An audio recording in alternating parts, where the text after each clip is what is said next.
lugar, tenemos que remontarnos un poco a los procesos electorales presidenciales de 1972 y 1977. En 1972, y en vista de que era imposible derrotar el fraude y la imposición, nosotros consideramos pues que había que presentar no una opción puramente partidaria, sino formar una alianza con los distintos partidos, en donde estaba representada tanto la izquierda marxista como la socialdemócrata y la democracia cristiana. Esto se llamó la Unión Nacional Opositora, y en las elecciones de 1972 el ganador fue el ingeniero José Napoleón Duarte. En esas elecciones hubo un fraude mayúsculo y pues el gobierno del régimen militar continuó en el poder, pero la lucha por parte de la Unión Nacional Opositora pues también continuó preparándose para las elecciones de 1977. En las elecciones de 1977, el fraude llegó a tal grado que cuando llegaron los electores a depositar el voto, las urnas ya estaban llenas. De manera que esos votos ni siquiera se contaron. Y el efecto fue que la mayor parte de los candidatos, dirigentes de los partidos que habían participado en la Unión Nacional Opositora, recibieron como pago el exilio. De manera que los miembros o los partidos que integraban la Unión Nacional Opositora decidieron que en el país ya no había lugar para las elecciones. O sea, de nada servía estar insistiendo en eso. Entonces se consideró pues que había que decretar una especie de retiro permanente de las elecciones, y el efecto fue que comenzaron a tomar fuerza las organizaciones revolucionarias que consideraban que era el momento de la lucha armada. Ahí se inició entonces un proceso de profundización de la crisis política que el gobierno que sucedió al del coronel Armando Molina, que fue el del general Carlos Romero, ya no pudo controlar esa crisis. Se buscaron diferentes medios para poder pensar en una solución que no fuera la solución violenta, pero al fin no se pudo llegar a ningún arreglo, y en ese momento la acción armada comenzó a tomar más y más fuerza, y eso mismo hizo que un grupo de militares, sobre todo un grupo de la juventud militar, pensaran que ese régimen que había estado ya tanto tiempo ya no podía continuar. La crisis política se volvió irreversible, y esto llevó al golpe de Estado de 1979. En ese golpe de Estado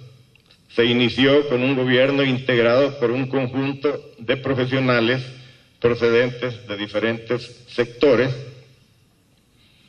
que trataron pues de iniciar una nueva etapa política en el país. Pero resultó que en el gobierno habían dos clases de militares. La juventud militar, pues que era la que había llevado, por decirlo así, la principal dirección del golpe, y un conjunto de militares que constituían el alto mando, que se incorporaron y que precisamente por esa condición que existe en el ejército de las jerarquías, pues fueron al final los que se hicieron con el poder, y realmente fueron ellos los que asumieron la dirección del gobierno. Pronto surgieron las dificultades entre el sector civil y el sector militar y de repente se produjo una renuncia masiva de todo el sector civil. Esto dejó al país en una situación sumamente difícil. El ejército por sí solo no podía sostener la situación política y la guerra se iba incrementando día a día. Fue en ese momento que se recurrió a la democracia cristiana para que la democracia cristiana acompañara en ese proceso. Y la democracia cristiana, pues que desde el principio, desde sus inicios, se manifestó a nivel mundial como una tercera posición, o sea, una posición dentro de la Guerra Fría, que fue el conflicto más grande que el mundo ha conocido, entre dos sistemas, el sistema socialista marxista y el sistema liberal capitalista. La democracia cristiana surgió como una tercera opción y en ese momento pues se consideró que no había que dejar que el país tuviera un desenlace como el que había tenido Nicaragua y que había que buscar una posibilidad intermedia. Fue así como en enero de 1980 se constituyó ese nuevo gobierno de unidad nacional,